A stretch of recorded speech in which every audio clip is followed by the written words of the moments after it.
Olá, vou falar hoje sobre a indústria brasileira, o colapso da indústria brasileira, né? Essa é uma questão gravíssima para a gente, né? E acho que vale a pena a gente aprofundar mais e discutir mais isso no Brasil, né? Porque o setor industrial brasileiro realmente está numa situação dramática, né? Eu estava vendo os dados, depois eu vou deixar aqui a referência de um post de blog que eu fiz, inclusive usando uma série do meu amigo Paulo Morceiro, né? Que é um dos grandes especialistas hoje de indústria no Brasil, né? Mas eu estava vendo o dado, a gente está hoje com um nível de produção industrial abaixo, praticamente 20% abaixo do nível que a gente tinha em 2014. Né? Então houve um mergulho na economia brasileira e na indústria brasileira. Né? A produção industrial brasileira praticamente colapsou. Né? E desde então a gente já vai completar praticamente 5 anos que a gente não consegue retomar esse patamar de 2014. E quando a gente olha mais para trás ainda, isso que é incrível da série dele, o nível de produção industrial hoje é apenas 20% acima do que era nos anos 80, né?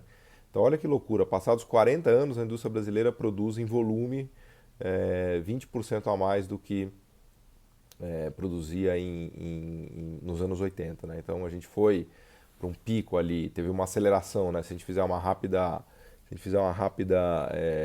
recapitulação da nossa trajetória de política industrial, teve uma aceleração muito forte depois do início do governo Lula em 2002, 2003, principalmente de 2003 até 2007, a nossa indústria deu uma grande arrancada, ela aumentou em praticamente 20% o nível de produção, né? Isso se deveu principalmente ao aquecimento da economia, né? Porque a economia brasileira começou a aquecer ali em 2004, 2005 e cresceu num ritmo acelerado até praticamente a crise de 2008, né? Crise americana de 2008. E além disso, o câmbio vinha numa posição muito desvalorizada, né? Em 2002, com o temor da eleição do Lula, o câmbio foi a R$ 4 da época, que equivaleria hoje a um câmbio de R$ 8, né? Então a gente teve um câmbio ultra desvalorizado ou super desvalorizado é, ali no período que vai 2003, 4 e 5. Depois ele começa a se apreciar muito. Em 2008 a gente chega num câmbio de R$ 1,50, né? Um dólar valendo R$ 1,50. Então, essa super desvalorização do câmbio ajudou muito a competitividade da nossa produção industrial, especialmente na parte de exportação e competição com os importados, né? A indústria brasileira ficou mais rentável, mais lucrativa para se produzir aqui, porque o câmbio desvalorizado aumenta a rentabilidade doméstica da produção. E depois e também aumenta a lucratividade de exportações de manufatura, né? Depois o câmbio começou a se apreciar, ficou sobrevalorizado, como dizem os economistas, muito apreciado, né? A gente está falando de um câmbio de 1,50, e isso começou a atrapalhar o desempenho da indústria brasileira, um pouco parecido com o que aconteceu nos anos 90, né? Na era FHC, quando o nosso câmbio ficou muito apreciado, ficou sobrevalorizado naquela época do 1 para 1, né? Só que era 1 para 1 enquanto a inflação continuou aumentando um pouco ainda, né? Então a gente ficou com o câmbio valendo muito mais do que ele deveria valer. Os economistas chamam isso de câmbio sobrevalorizado, e uma maneira de entender isso é olhar o déficit externo ou déficit em conta corrente, né? A gente bateu um déficit em conta corrente na era FHC de 4% do PIB. Isso é uma indicação clara de que nosso câmbio estava errado, que ele estava sobrevalorizado. O mesmo aconteceu na era Lula e Dilma, né? No finalzinho ali da Dilma, quando ela caiu, né? A nossa conta corrente também estava com déficit de 4% do PIB. Então, houve uma apreciação cambial muito forte nesse segundo período do Lula. Primeiro no que vai ali da arrancada de 2006 até 2008. Na crise de 2008 há uma desvalorização cambial, mas depois o câmbio volta a se apreciar, inclusive com a Dilma, vai a 1,50 de novo, e depois a própria Dilma, com a equipe dela, com o Manteiga ministro, tenta começar a desvalorizar o câmbio, mas isso já vem de maneira meio lenta a partir de 2012, 13, em situações já de muita dificuldade da indústria brasileira, né? O fato é que a indústria brasileira não conseguiu dar o salto exportador, com a grande exceção do período Lula ali de 2002 até 2007, provavelmente. Sempre nossa indústria esteve muito focada no mercado interno, né, no seu próprio umbigo, inclusive nos anos 90, né, inclusive nos anos 90. A nossa expansão industrial foi muito mais uma expansão para dentro do que uma expansão para fora, né? Isso não tem nada de errado, isso na verdade é um estágio, né? Quando a gente olha todos os países do mundo que se industrializaram, eles tiveram esse estágio de produção industrial para dentro, para o mercado interno, especialmente os que têm mercados internos grandes, né? E depois, num segundo momento, eles conseguiram saltar para o exterior, conquistar espaço industrial manufatureiro no mundo, né? Vale muito para os asiáticos recentes, né? As Coreias, Singapura, Taiwan da vida, o fato que eles tinham um mercado interno menor, mas vale também para a China, que é um gigante, né, em termos de mercado interno, mas que também se catapultou e se alavancou para fora. Então, a conquista do mercado mundial, a exportação manufatureira é o último estágio do avanço tecnológico, né? Quando o país consegue dominar mercados lá fora, conquistar mercados lá fora, e eu estou falando de manufatura, tá? Não de commodities nem de agricultura. Quando o mercado consegue, a economia doméstica consegue dominar mercados externos, dar esse salto com avanços tecnológicos relevantes e produzir de maneira competitiva, pau a pau com as empresas estrangeiras, disputando cabeça a cabeça, né? Uma Samsung, uma Huawei, hoje na nossa época, Hyundai, e todos os gigantes mundiais, se quiser, na Alemanha, no Japão, a Toyota, né? Então, quando o país dá esse salto aí, de fato, ele está se desenvolvendo. O Brasil nunca conseguiu fazer isso de maneira estruturada e com escala e para várias empresas, né? Tem honrosas exceções. Eu citaria aqui a WEG, Embraer, Marco Polo. A gente tem empresas incríveis aqui, né? Mas elas são ilhas de excelência num oceano de produção industrial que está ficando obsoleta e que está perdendo a corrida tecnológica, né? Então, nos anos 90, quando a gente abriu a economia, havia essa ilusão, os economistas mais liberais acreditam muito nisso, né? Eles acham que quando você corta tarifas e abre a economia, naturalmente essas empresas vão florescer e conquistar o mercado mundial, né? E na grande maioria das vezes o que acontece é que essas empresas apanham muito as domésticas e, em geral, elas são liquidadas pela concorrência estrangeira, especialmente as concorrentes que já têm economias de escala, domínio tecnológico, propriedade de marca, patentes, etc. e tal. Por isso que o câmbio competitivo é muito importante para promover esse salto para o exterior, ajudar nesse salto para o exterior, né? No Brasil, a gente cometeu o clássico equívoco da abertura comercial com câmbio apreciado ou sobrevalorizado. Tem uma literatura grande que trata disso dos anos 90, principalmente. Vários economistas estudaram esses processos na África, na Ásia Central, na Ásia do Leste, na América Latina. E eles mostram que sempre que um país entra num processo de abertura comercial, com apreciação cambial, o resultado é ruim, né? Aliás, o próprio John Williamson, que é o pai do consenso de Washington, né, no início dos 90, que baliza essa ideia de, vamos dizer assim, da liberalização como catapulta para o desenvolvimento econômico, ele é muito claro, ele fala, tem que fazer abertura comercial deixando o câmbio super competitivo.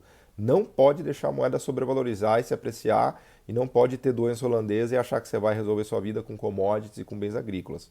É fundamental deixar o câmbio numa posição competitiva, né? Então a gente cometeu esse equívoco nos anos 90, porque a gente fez uma abertura que, a meu ver, era correta. A gente tinha tarifa média de, sei lá, 60%, 70%, quase 100%, né? Então precisava realmente fazer a abertura comercial, mas a gente cometeu um erro crasso, que foi deixar o câmbio sobrevalorizar, e isso prejudicou demais. Todo o arranjo macro foi muito ruim da era FHC, né? Porque a gente operou com juros altíssimos para segurar uma ancoragem cambial numa posição sobrevalorizada, né? Não existe nada mais nocivo e mais destrutivo para uma indústria de qualquer país do que manter um câmbio sobrevalorizado, segurado com uma âncora cambial que necessita de juros muito altos, né? Que foi basicamente o modelo Gustavo Franco. Então isso foi destruidor para a nossa indústria, né? É o anti-Ásia, né? A Ásia fez exatamente o contrário, né? A China forçando o câmbio já numa posição de dumping até, né? Exagerado, de tão competitivo, né? A China com medo de repetir o erro do Japão, que foi forçado nos acordos do Plaza e do Louvre a deixar sua moeda apreciar. O ien veio de 400 para 100, né? Ficou conhecido na época como o Indaka. E isso deixou a economia japonesa de joelhos no final dos 80, início dos 90. E os chineses não deixaram, os americanos querem fazer até hoje, essa guerra comercial do Trump tem a ver com isso, querem deixar os chineses de joelho com a apreciação do yuan, e os chineses não permitem, né? Então, lá na China, sim, eles fizeram uma abertura inteligente, foram mais agressivos, né, porque obrigaram joint ventures de empresas locais com empresas estrangeiras, obrigando transferência de tecnologia, sempre com meta de exportação e com câmbio competitivo, que é o modelo asiático, né? A Coreia do Sul também fez.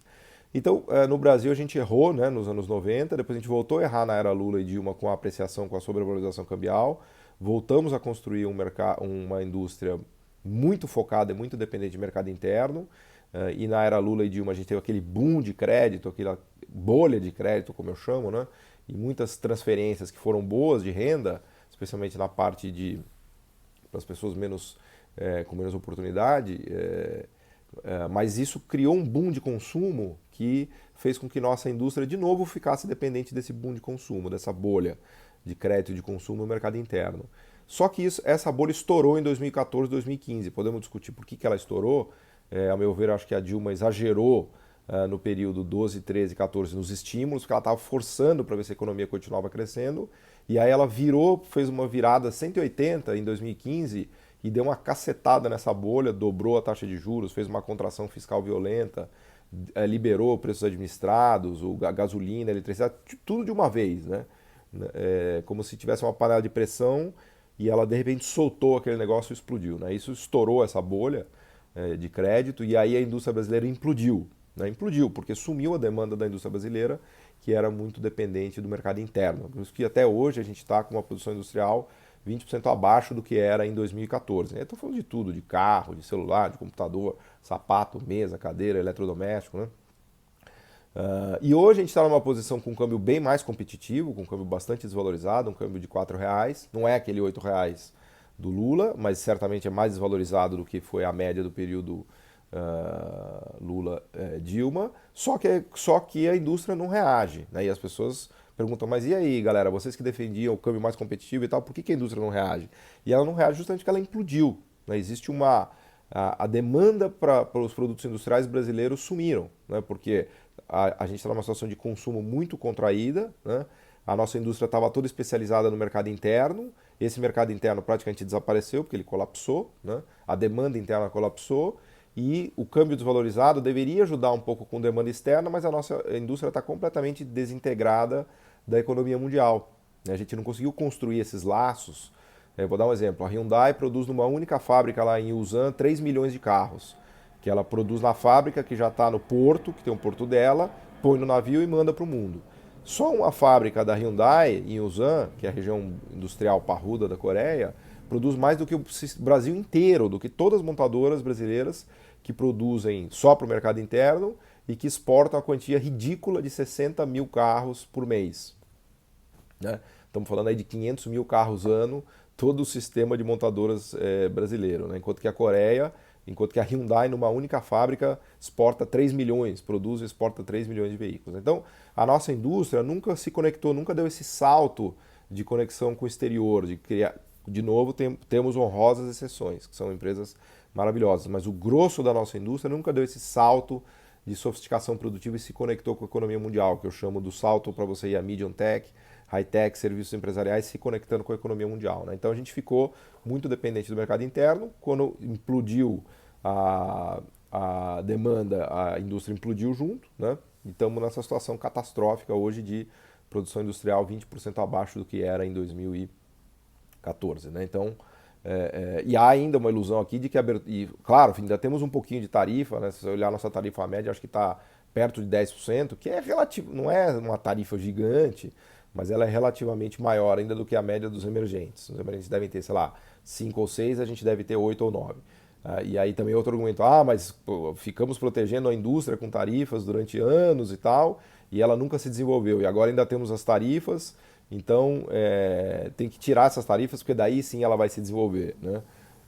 E não é isso, né? Obviamente que não é isso. A gente fez essa primeira etapa da construção da indústria com o regime tarifário, que todos fizeram, só que a gente não conseguiu fazer a segunda etapa do salto, né, do amadurecimento das indústrias brasileiras, que se tivessem conseguido subir a escala tecnológica não precisariam, obviamente, dessas tarifas. Né?